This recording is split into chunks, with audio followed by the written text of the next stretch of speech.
ওই যে কোরআন শরীফ বলছে না, সমানের সমান, জি হাতের জি। মধ্যে হাত, চোখের মধ্যে চোখ, ওইটা অনুসরণ করবো, ভুলে যেও না। আসসালামু আলাইকুম।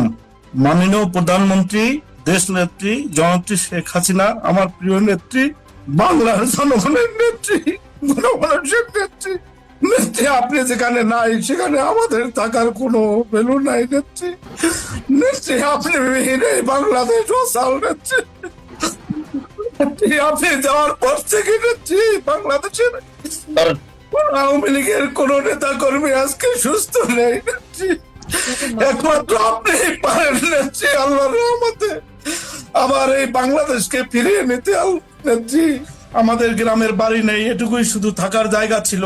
সেই বাড়িটা এই আলতাফ হোসেন চৌধুরীর নির্দেশে তার ছোট ভাই এবং এই বিএনপির যারা ওই ইউনিয়নের ছিল তারা আমার এই বাড়িটি ভেঙে দিয়েছে। শুধু আলতাফ চৌধুরীর নির্দেশে, নতুবাই কেউ আমার বিল্ডিং এ হাত দিত না নেত্রী। তার স্ত্রী সুরাইয়া চৌধুরী, সে আলতাফ হোসেন চৌধুরীর চেয়েও সিরিয়াস ছিল, সারা রাত্র ঘুমায় নাই আমার বিল্ডিং না ভাঙ্গা পর্যন্ত, লুট করা পর্যন্ত। আপনি ইনশাল্লাহ পারবেন, যারা নির্যাতিত সকলকে রক্ষা করতে ইনশাল্লাহ আল্লাহর রহমতে আপনিই পারবেন নেত্রী, এর বিকল্প কিছু নাই নেত্রী। এ বাবলু, তার বউ এই কথা বলে, তার বউ তোমাদের উপরে এরকম জুলুম করে? নেত্রী কঠিন কঠিন নেত্রী, উনি সবচেয়ে খারাপ। না, তাহলে তোর বাপের সাথে বেইমানি করো। ওর বাপ বর্ষতুল্লাহ চৌধুরী না, ভোলার, সে তো জি সবসময় আওয়ামী জি লীগই করছে। আমি আসার পরে তো জি আমার সাথেই ছিল। এই জি আমার সাথে কেন আমার মিটিং এ প্রিজাইড করলো, সেই জন্য এই মেয়ে আর আলতাফ চৌধুরী তার জি তাকে মানা করছিল, সেই জন্য সে কিন্তু ওই মেয়ের বাড়িতে আর যেতই না। জি মেয়ের বাড়িতে যাওয়া বন্ধ করে দিয়েছিল, মেয়ের মুখ দেখা বন্ধ করে দিয়েছিল। জি আমি নেত্রী। বলছিল বঙ্গবন্ধু মেয়েকে এরকম ভাবে তোমরা বলো, তোমাদের সাথে আমার কোনো সম্পর্ক নাই। আর তার মেয়ে হয়ে এই অসভ্যতা করে। জি নেত্রী, আর উনি তোমার বাবা সবচেয়ে খারাপ নেত্রী। অত্যাচার করছে।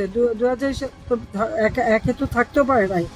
ঢাকায় লালবাগে তাকে রাখার ব্যবস্থা করছিলাম তোমার বাবারই, মোখলেস সাহেবের। আমাদের জি হাজি নেত্রী। সেলিমের বাসায় রেখে দিচ্ছিলাম, সেটা জি, টাকা দিচ্ছিল। আপনি হাজী সেলিমের বাসায় রেখে দিয়েছিলেন। 2001 সালে আমার কোপানের পরে আপনি পঙ্গু হাসপাতালে আমার চিকিৎসা করিয়েছিলেন নেত্রী। আমার তোমরা হাত পা করলে ওরা কি, কেটে ওরা দিয়েছিল। এরকম করছে? ওদের ওদের বাড়িঘর নাই?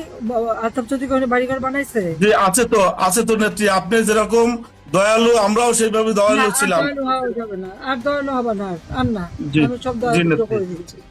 জি আমার নেত্রী, নেতা কর্মীদের ইনশাল্লাহ। গায়ে যে হাত দিছে, ওই যে কোরআন শরীফ বলছে না, সমানের সমান, জি হাতের জি মধ্যে হাত, চোখের মধ্যে চোখ, ওইটা অনুসরণ করবো, ভুলে যেও না। জি নেত্রী, এইটা এবার সব কিন্তু আর ছাড়াছাড়ি নাই। এবার জি একবার ছাড়াছাড়ি নাই। ঠিক আছে? ইনশাল্লাহ নেত্রী, আপনার কথা আমরা অক্ষরে অক্ষরে পালন করবো নেত্রী। এক- জীবন দিয়ে হলো ইনশাল্লাহ আপনার কথা ইনশাল্লাহ পালন করবো আমি নেত্রী। বুঝতে আমার পারি। বোন, মেজ বোন, আমার মেজ বোন, তার সম্পূর্ণ জমি জমা ওরা দখল করে নিয়ে গেছে। সবসময় মির্জাগঞ্জে সবসময় ওরা তাণ্ডব করে। জি নেত্রী, জি নেত্রী, আমার 3টা মেয়ে নেত্রী, আমার 3 মেয়ে। তো আজকে এই পর্যন্তই, কিন্তু প্রশ্নগুলো এখানেই শেষ নয়। এই দেশ, এই রাজনীতি, এটা আমাদের সবার। আপনি, আমি, আমরা সবাই মিলে গড়ে তুলব সচেতনতার একটা মঞ্চ। আপনার ভাবনা, আপনার চিন্তা এবং আপনার মতামত আমাদের দরকার। তাই কমেন্টে লিখে জানান এই মুহূর্তে আপনি কি ভাবছেন এবং আপনি কোন দিকে তাকাচ্ছেন। রিপাবলিক অ্যান্ড পলিটিক্স কেবল খবর বা বক্তব্যের জায়গা নয়, এটা একটা ভিন্ন মতের প্ল্যাটফর্ম। এখানে প্রশ্ন করার সাহস আছে, সত্যের পেছনে ছুটে চলার স্পর্ধা আছে।